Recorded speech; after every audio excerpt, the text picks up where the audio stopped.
that's watching, this month is the Color Street Foundation is benefiting the Gary Sinise Foundation.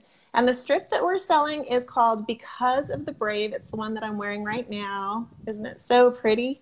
So $2 of this is going towards the Gary Sinise Foundation. And what his foundation does is he builds specially adapted smart homes for severely wounded veterans, 100% mortgage free. And I am so happy to announce that our donations are going towards to contribute funds for Tara Hutchinson, this young lady right here, U.S. Army Sergeant First Class Tara Hutchinson, who is also a Purple Heart recipient. Thank you so much for coming on and talking to us today. I really, really appreciate you coming. So first, I just want to ask you, how did you know you wanted to serve in the military? Yeah, so I ran out of all my other options, and I drove by the recruiter's office one day, and I was like, maybe I should go in there, and then everything just kind of went uphill or downhill from there, however you want to look at it. But, uphill or downhill? Yeah. Well, because it's such a male-dominated career field, was there ever a time that you thought that perhaps you weren't going to be able to do something that was asked of you? That's a good question. No, I don't think so. I think everything that every guy did, except the amount of push-ups and the quickness that I could run my 2-mile PT test, which I've never been a good runner, but oh my God, when I enlisted, I was a horrible runner. Pork chop, stop it! He hears me on the phone, and he's like, "What are you doing, Mom?" We gotta see him. Pull him up there. Pork chop. Pork chop. Let's see you. Oh, he's so cute. I know, he's crazy. Oh my goodness. I love him. Okay, this is his game that he plays. He walks around with his bone. Pork chop. Pork chop. Pork chop. All right.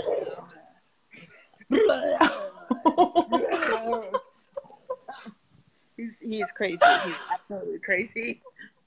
Oh, I just love him. Oh my goodness. Yeah. Such a sweetheart. Yeah, he's a lover. Well, let's see. So if you could take us back. So February 2006 was one of the hardest times in your life. So we had just deployed to Iraq about, I don't know, a month ago. And our mission over there, my MP mission was, we were required to basically turn these 4 or 5 Iraqi police stations into fully functioning police stations. And so, we had to make sure that they had training and that they had equipment and records and weapons and all of the things that are involved in creating a police station. We had to make sure they had all of it. So, it was a huge, enormous task. I don't even know how I had planned on doing any of that, but well, we were driving to go pick up an interpreter on this day, the 14th of February, and first one of our vehicles broke down when we were on our way to pick him up, and it was actually kind of funny because my team leader called me and he's like, "Hey, Sergeant Hutch, my radiator is spewing hot fluid out all over me," but he didn't say it like that. He said, "Hey, Sergeant Hutch, my flipping radiator's spewing hot fluid all over me," and I was laughing. It was so funny. But we had to stop, and then we had to tow that vehicle back. And in order to do that, we had to provide security, and we had to hook it up. And that took a long time and a lot of effort. By the time we were done with that, we figured we were done for the day. And I came in, and my operations sergeant was like, "Did you finish your mission?" And I said, "No." And he goes, "Go back out there and get it done." And I was like, "Ah." So we loaded back up, and we went back out, and we were driving underneath this overpass. And right when we passed under the overpass was when the blast went off. So... yeah. Oh my goodness. And so what happened with the blast? So you were knocked unconscious, I'm assuming? No, I remember every second of what happened. Well, first of all, the blast was so incredibly powerful. I've never experienced anything even that sounded that loud next to my ear, but it was such a huge boom. It was almost like really quiet in the cab of the vehicle right after it went off. And I remember that all of the powder from inside the door, the Kevlar, turned into powder. and it filled up the inside of the cab with white powder, which was weird because of all the bright red blood from my Right. leg and from my driver. He had nicked his jugular vein, and he had blood coming out of his neck, and it was surreal. But I remember looking down and seeing the cross section of the top of my leg, which was something nobody should ever see. No. And I was instantly in shock when the blast went off before I even realized what happened. And I know I was because when I think back about that day, everything is in slow motion. So yeah, I know that that's what happened. My brain was trying to take in every detail of what happened. So the blood was coming out of my femoral artery, which is an artery that's like that big. And it was Oh coming my out gosh. so fast. It was just like every heartbeat, it would just spray out of my leg, and I knew that I couldn't maintain that for very long. So, but when the blast went off, I had my pistol on a drop holster, which means it wasn't on my waist; it was down on my leg, on my thigh, and that got blown apart, and it was connected to my waist with a lanyard or a cord, and the cord got all tangled up in the radial mount, and I couldn't move, and I didn't know how I was going to get out of the truck. Well, my assistant team leader, he was just Johnny on the spot. He jumped in the truck, got my driver out, got my gunner out, the interpreter, and then he came over to me and he cut my lanyard with a knife. I think he took his belt off and he put it around my leg and made a tourniquet that was so tight on my leg. And he pulled me out, put me on a gurney, and took me back to the fob. And all of that happened in, I think, under 12 minutes. So it was a pretty fast Wow. time frame. Yeah. But I remember on the way back, I was so sleepy. I was so tired. And I knew that that was because I had lost so much blood. And Right. so I knew that I was going to die. I knew that there was no way I could survive that. And then I had these visions of my mom standing at my funeral, and her tears were falling into my grave, and it was very vivid. And so I knew that I had to do whatever I could to stay awake. And so I did. I stayed awake until we got back to the fob, and we got back to the medic's tent. And I remember they put the oxygen mask on my face, and then that's when my heart stopped. So Oh my goodness. How long was your heart stopped for? I think it was almost 20 minutes. It was just like 18 minutes was the time frame from when they brought me back to the fob to when they got a heartbeat back. So yeah, it was a long time. Oh And my goodness, Tara. I know that doctors don't normally bring you back when you've been gone that long Right. because you're going to sustain some sort of brain damage. And I did sustain brain damage. I didn't realize it at the time, but part of my brain died, and it was the part that controls movement. So when I woke up 3 months later, I only had one leg, and I couldn't use either of my hands to do anything. It was horrible because it meant I had to depend on others for the most basic human tasks, and that was devastating to me, much more than my leg being amputated. So I can imagine, even because you are such a strong, independent woman, to then be so dependent on others, that must have yeah, been quite the shift for you. it definitely was. It basically pushed me into a 2-year depression where I couldn't get out of bed. I couldn't make my doctor's appointments. It was a very dark time, and I didn't know how I was going to get out of it. I had no idea how it was going to make a change enough, to get me back to living a life that was purposeful. What was the defining moment that you decided to make a change? That moment when you thought, you know what? I need to do something more than what I'm doing. Uh, I don't know that I actually had that moment per se, but I was at an occupational therapist appointment, and I think it was because my doctor came and picked me up and brought me to it. And I think that's the Forced you only to reason. it. That's the only reason I would make that appointment, because they actually physically brought me to it. But we were talking there, and she was observing my hands, and these tremors in my hands were so horrible. I couldn't hold a drink of water without spilling it everywhere. I smoked at the time, and I would be holding a cigarette, and it would just fly out of my hand.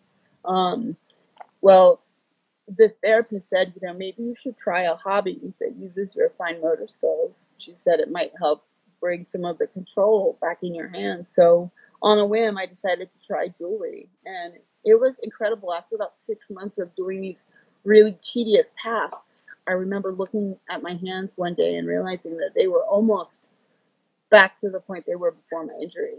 So Wow. it was a miracle. That's Definitely. incredible. Yeah.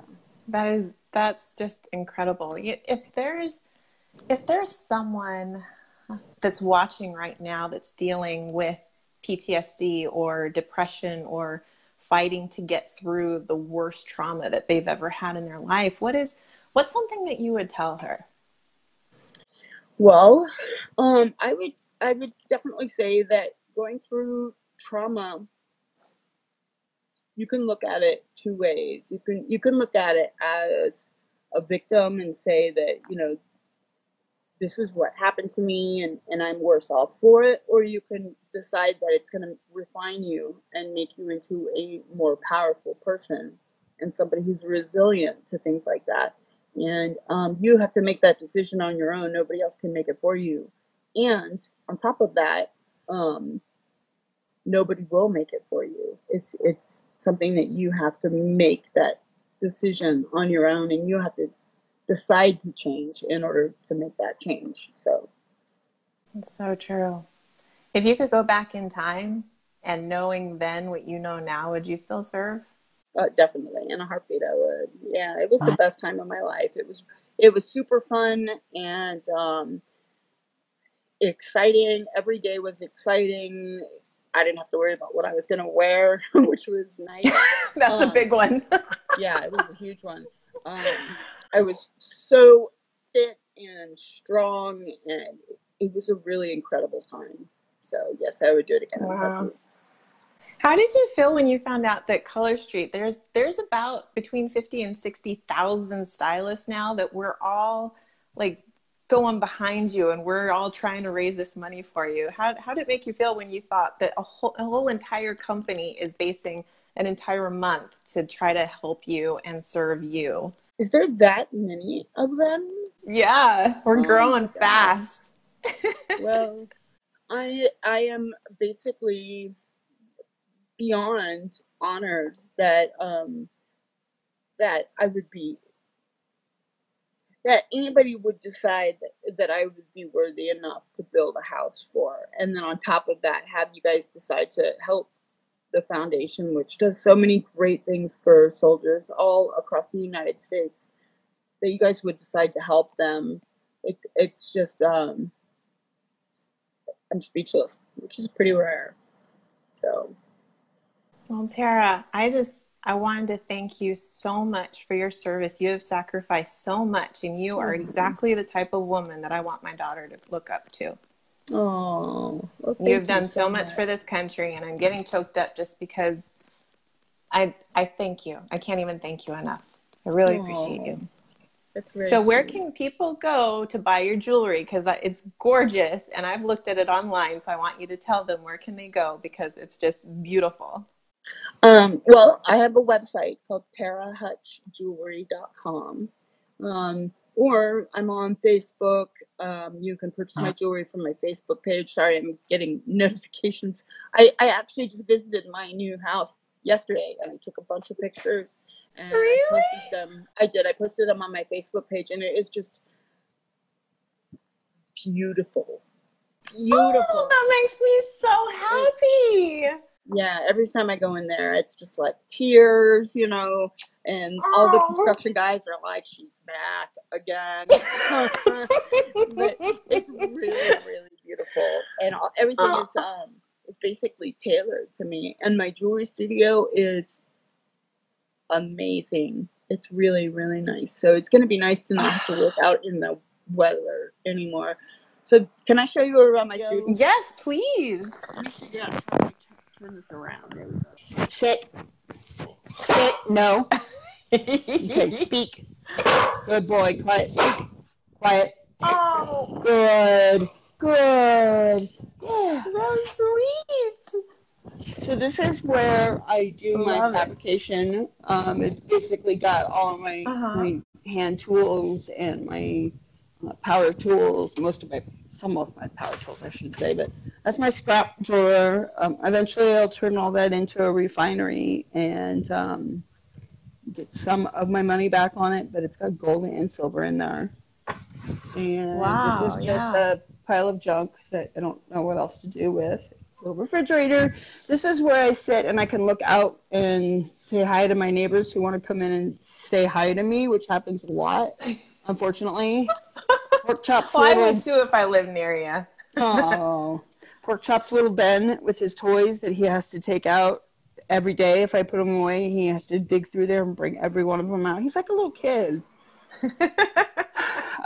This is a 3D router that I've never used before because I don't know how to use it. Wow. So it's actually a really awesome piece of equipment, but Neat. I'm not sure how to use that yet. So, and there's my polishing cabinet. I do all my finishing and my hot table. It's got all my hot tools on it. Oh, I So, love it. yeah. How neat. So you said you took pictures. Would you mind sharing a few of them when we get off this, just so we can see how gorgeous it is? Oh, I'd love to. I would love to. Yeah. Wonderful. Yeah. Well, again, I just wanted to let everybody know that the $2 from each one of these strips sold this month is going to go towards Tara's new house. So then she has a place to make her wonderful jewelry that makes women all over the world feel prettier. And I just wanted to say that I'm going to match Color Street's donation for every one of these strips that's sold that is in my group. Then I'm going to donate another $2. So it's actually going to be $4 for every strip of these that you guys purchased this month. So be sure to purchase these because it's going towards a wonderful, beautiful cause. And Tara, thank you so much for doing this. You're wonderful. Thank you. You I really are appreciate wonderful. your time. You're such an inspiration, and I'm so happy that Gary Sinise Foundation is doing this for you. You completely deserve it. Oh, thank you so much, honey. Thank you for your service and everything you've done. All right. Bye. All right. Take care. Bye.